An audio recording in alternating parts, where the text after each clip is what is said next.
Assalamualaikum warahmatullahi wabarakatuh. Nama saya Muzafiza Marani, saya dari kelas 12 IPS 4, saya absen 19. Di sini saya akan mempresentasikan organisasi global dan regional atau disebut OPEC.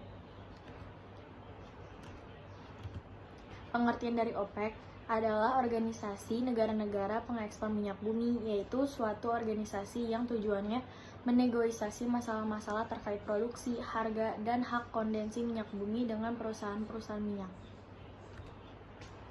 Sejarah OPEC berdiri pada tanggal 14 September 1961 di Irak.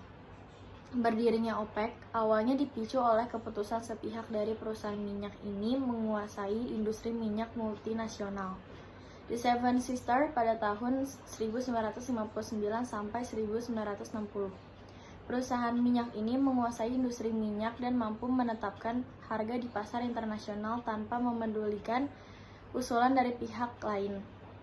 Sebelumnya, Venezuela memang telah mendekati negara-negara penghasilan minyak seperti Iran, Gabon, Libya, Kuwait, dan Saudi Arabia pada tahun 1949 untuk bertukar pandang dan memprakarsai pembentukan organisasi OPEC. Selanjutnya, tujuan OPEC itu yang pertama menggabungkan kebijakan perminyakan atas negara anggota. Terus yang kedua itu memenuhi permintaan dunia terhadap minyak bumi.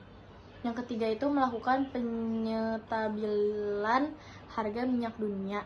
Yang keempat itu menetapkan kebijakan-kebijakan dalam melindungi negara-negara anggota. Dan yang terakhir itu yang kelima, mempertahankan harga minyak dan menolak aksi penurunan harga minyak yang dilakukan perusahaan besar seperti The Seven Major atau Exxon, Texaco, Safco, Gulf, British Petroleum, dan Shell.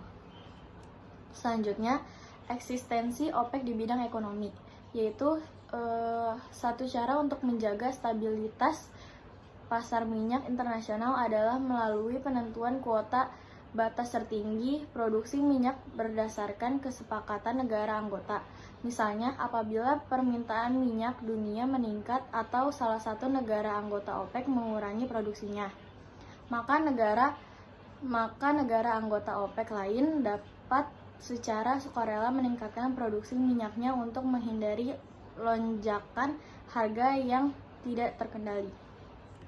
Selanjutnya, eksistensi OPEC di bidang politik. Pada tahun 1970-an terjadi perang Yom Kippur di Timur Tengah, membantu Israel dalam upayanya melawan Mesir dan Suriah.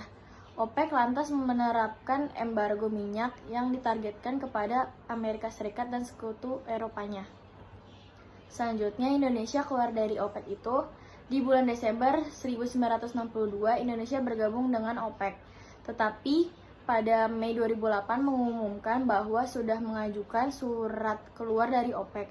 Pada akhir 2008, mengingat Indonesia sudah menjadi importir minyak sejak 2003 atau net importir dan tidak mampu memenuhi kuota produksi yang menjadi ketetapan. Dan tetapi setelah melakukan rapat, Indonesia hanya disuspend dari keanggotaan OPEC. Indonesia kembali masuk menjadi anggota secara resmi pada tahun 2014 diikuti dengan terpilihnya Joko Widodo sebagai presiden baru. Pada tanggal 30 November 2016, Indonesia kembali keluar dari keanggotaan OPEC. Hal ini merupakan efek kebijakan OPEC yang menurunkan produksi minyak Indonesia sebanyak 37.000 barel per hari untuk menghentikan penurunan harga minyak dunia. Sekian dari saya, kurang lebihnya mohon maaf. Wassalamualaikum warahmatullahi wabarakatuh.